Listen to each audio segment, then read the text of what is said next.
E aí, galerinha, estão preparados para mais um vídeo com a professora Francisca? Então solta a vinheta!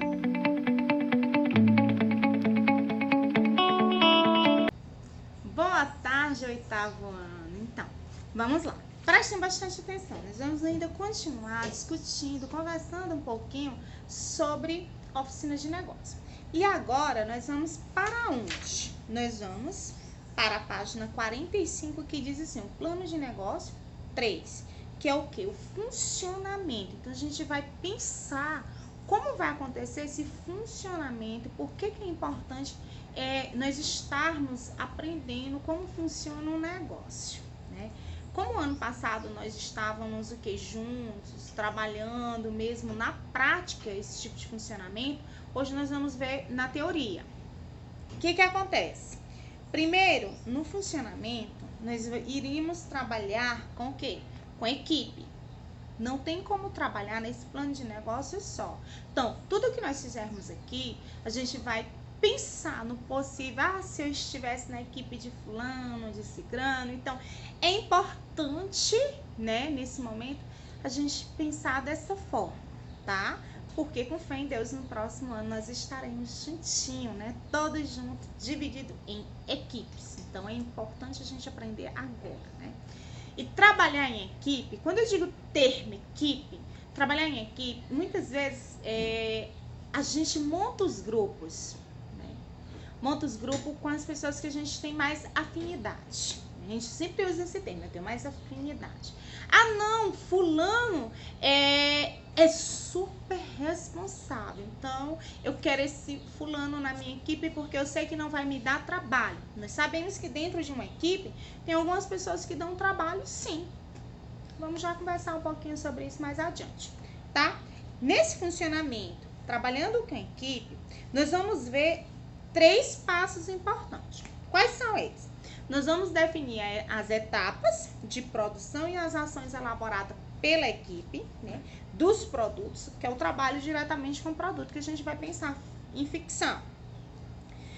No segundo, nós vamos organizar, né, e atribuir tarefas aos responsáveis pelos setores do negócio. Então, chegou o momento da minha equipe trabalhar, o que é que cada um vai fazer. Terceira, realizar um levantamento dos recursos necessários para a implantação do nosso negócio. Então, passa aí, vai direto para a página 47. Nós vamos trabalhar com o que primeiro? Quando tratamos de definição das metas de produtos, né, ou de produção e das ações, né, que serão necessárias para o desenvolvimento dos produtos, né, ou serviço, consideramos que o empreendedor responsável pelo negócio deve o quê? Discutir e planejar a função de cada pessoa da equipe. Então, nesse momento, a equipe ela vai estar organizada, né, e vai discutir o que cada pessoa vai fazer. A gente não pode esquecer que tem pessoas que têm afinidade com uma coisa, tem afinidade com outra, né? E tem uma facilidade, né, para determinadas ações. Já tem pessoas que têm o quê? Meu Deus, eu sou tímida, eu tenho vergonha, né? Então, não consegue. Então, tudo isso requer o quê? Respeito. A gente precisa respeitar os limites de cada pessoa. Até onde a pessoa pode ir, até onde ela não pode ir. Quais são as consequências? Então, trabalhar em equipe é trabalhar com respeito. Ah, mas tem um líder. Sim, ele tem um líder. Só que o líder, dentro da equipe, ele tem que ter a plena função de que ele não vai trabalhar só. O líder, ele vai ser apenas um mediador, né? Para facilitar a interação entre professor, aluno, para conversar, ter aquele feedback com os alunos mais próximos, com o professor, está colocando a paz, o que está acontecendo no grupo, quais são as decisões, as possíveis soluções, como o grupo vai trabalhar. Então, é discutir, é sentar com os colegas, é saber o que cada um vai fazer, o que cada um pode fazer. E aí sim o líder vai lá, diante da solução resolvida, né? pela equipe, aí vai sim, se direciona até o professor e passa as informações. Até onde a equipe está avançada, ou a equipe atrasou. Então, é dessa forma. O líder, ele não pode trabalhar só. Ele tem que trabalhar em conjunto. E que eu não devo me escorar naquela pessoa. Não devo deixar a minha obrigação, a minha responsabilidade para com o líder. É necessário cada um fazer a sua parte. No primeiro passo que vocês precisam fazer é o quê? Listar, assim como uma receita para o almoço no fim de semana, o que é necessário para ser desenvolvido. E em seguida dividir as funções entre cada um dos integrantes da equipe, levando em consideração as habilidades e competências de cada pessoa. O que é essa lista? Vamos dizer, a gente vai trabalhar com determinado produto. Sim, para a gente fazer o produto, o que que vai precisar? Vamos dizer, nós vamos trabalhar com tortas, né? O que que vai precisar para fazer uma torta, ou se a gente já vai comprar feito? Então, vai precisar fazer essa lista, fazer um levantamento de custo. Isso aqui a gente vai trabalhar mais na frente, mas eu já vou mesmo assim adiantar um pouquinho, tá? O levantamento do custo, quanto isso vai me custear? Então, listar primeiro os produtos, ver a questão dos valores, ver o que vai sair, vai ficar acessível para você vender para o seu negócio. Eu também posso fazer da seguinte forma. Então, montar essas estratégias, ela é fundamental e importante dentro do teu negócio. Bora para o próximo.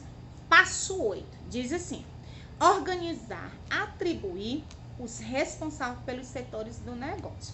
Tem pessoas que se identificam na seguinte forma: eu gostaria de ficar no caixa. Tudo bem. Eu gostaria de estar mesmo interagindo com o cliente, né? Então eu vou ser um vendedor, vou estar nessa parte. Não, eu vou fazer o produto. Então, dividir, eu vou anunciar o produto. Então, quando eu digo isso, eu estou distribuindo as obrigações de cada pessoa da minha equipe. Cada pessoa precisa fazer, né? Precisa trabalhar na equipe. Cada um tem que ter a sua função de acordo com o que você tem afinidade. É importante mesmo isso. Você precisa executar de uma forma responsável.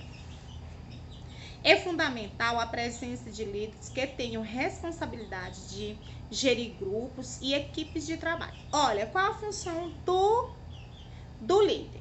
O líder é aquela pessoa que, como eu falei para vocês, ele conversa com o professor e conversa com os teus amigos. Mas essa pessoa também, ele vai impor, ele vai dizer o que cada pessoa vai fazer, dentro da sua especificidade, claro, obviamente, né? Mas ele precisa ter esse espírito de liderança, porque se possivelmente acontecer problemas, ele tem que ter o quê? Uma possível solução para aqueles problemas. Então, ele também tem que se relacionar de uma forma agradável com todos da equipe e respeitar. Acima de tudo, tem que ter o respeito. Vocês dentro de uma equipe precisam respeitar todos. Eu não vou fazer isso porque aconteceu isso hoje. Não, mas amanhã eu faço. Mas eu não vou fazer e aí não faz. E aí como é que fica a situação do líder? O líder fica prejudicado. Eu prejudico a minha equipe. Então eu tenho que pensar nisso aí. Nessas possíveis soluções. Né? E na minha responsabilidade enquanto pessoa, indivíduo. Viu como é importante? Vamos lá, no 9º passo diz: realizar um levantamento dos recursos necessários para a implementação do negócio. O que acontece? Custo vezes despesa. Chegou o momento. Custo vezes despesa. O que é o custo, gente? São os gastos inerentes, né, ao produto, né, ao processo produtivo, à atividade, né, da empresa, ou seja, quanto eu vou gastar, né, dentro do meu orçamento e o que eu vou poder comprar. O que são essas despesas? As despesas, elas são direcionadas, né, as atividades meios do empreendimento e não diretamente ao produto, serviço ofertado. Como, por exemplo, podemos citar o investimento em publicidade e propaganda. Então, veja só o que é um custo. Custo com produto. Despesa. Exemplo, publicidade, né? Como a gente vai chamar a atenção do meu cliente, né? Então, vou investir em um comercial, uma propaganda. Então, dá para compreender o que é. Aí, o que é interessante na página 49, que diz assim: o que são esses custos fixos? O que são os custos variáveis? Os custos fixos, gente, são aqueles cujo valor não varia em função da quantidade produzida e que podem existir mesmo se não houver produto, ou seja, mesmo não tenha produção. Então, esses custos, eles são fixos. Como vamos dar um exemplo para ficar bem facilzinho. O gasto com energia, com a água. Então, são custos fixos, que a gente sabe que a todo mês ele vai chegar. Né? E que, independentemente se eu tenho ou não produzido, eu vou ter que pagar. Então, esses são os custos fixos. O que são esses custos variáveis? São aqueles que crescem ou diminuem conforme a produção do empreendimento.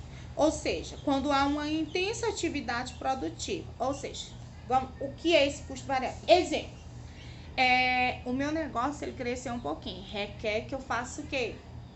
Que eu aplique um pouquinho de dinheiro mais. Para quê? Para me ter um retorno no meu lucro. Esse outro mês ele foi mais fraco, então eu comprei menos, vendi menos. Então, são os custos invariáveis. Essa questão aí das despesas, né? E as despesas, os custos fixos são os custos com o que nós já sabemos, um aluguel de um ponto, um talão de energia, um talão de água, são custos fixos que nós sabemos que eles vão permanecer. E os custos variáveis são os custos com a produção, com aquilo que eu preciso o quê? Colocar para que o meu negócio ele fique cada dia mais melhor e bem ampliado. Viram como é bem facilzinho? Agora vocês vão fazer a atividade da página 50, página 51, que são essas planilhas, né? Essas planilhas, elas vão dar um pouquinho de dor de cabeça, mas eu quero que vocês façam isso. E na página também 52, né? Eu quero que vocês caprichem bem aí nessas planilhas. Elas são muito importantes. Qualquer dúvida, já sabe, me procura, certo? Fiquem com Deus e até a próxima. Beijos. Bye!